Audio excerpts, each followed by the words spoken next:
आपण पाहत आहोत की जेव्हाही अत्याचारी राज्यकर्ते दिल्लीच्या तख्तावर विराजमान होतात तेव्हा ते तख्तापलट करण्याकरिता महाराष्ट्र हा नेहमी अग्रेसर असतो आणि त्याचप्रमाणे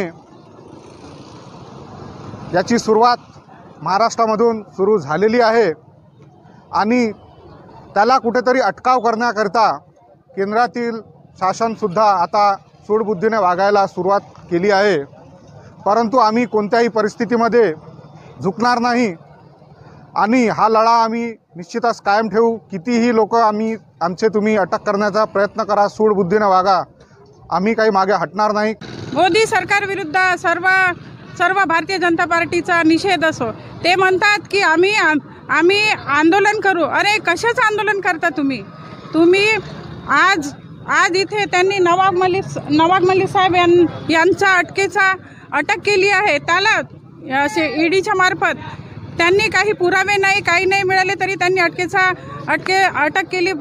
या संदर्भात आम्ही इथे निषेध करत आहोत। गडसंदूरवासी सर्व महिला मंडळातर्फे मी जाहीर निषेध करते। जसं मध्य प्रदेश आणि बिहारमध्ये जसं भाजपाला जमलं तसं इथे इथे महाराष्ट्रात जमून नाही राहिलं।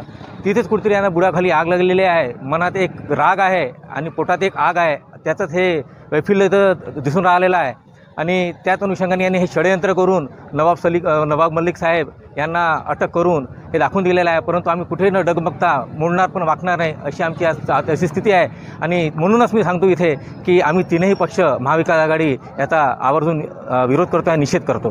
या मोदी सरकारने खूप घोटाळे केले परंतु त्यांचे घोटाळे कोणीच असं सामोर आणत नाही। त्यांना आता असं वाटते की कुठेतरी आम्ही हरून राहिलो आणि आता त्यांचं अस्तित्व कमी होऊन राहिलं असं वाटून राहिलं। म्हणून ते कोण्या ना कोण्यातरी माध्यमातून आज महाविकास आघाडीच्या मंत्र्यांना ते कोण्या नाही कोण्यातरी याच्यातून ते आपलं कसे नाही कसे कोंडून ठेवावं असं त्यांचा विचार आहे। म्हणून ते काही नाही आरोप काहीतरी करून असे हे प्रकरण करून राहिले आहे। अशा ह्या मोदी सरकारचा आज इथं आम्ही निषेध करतो।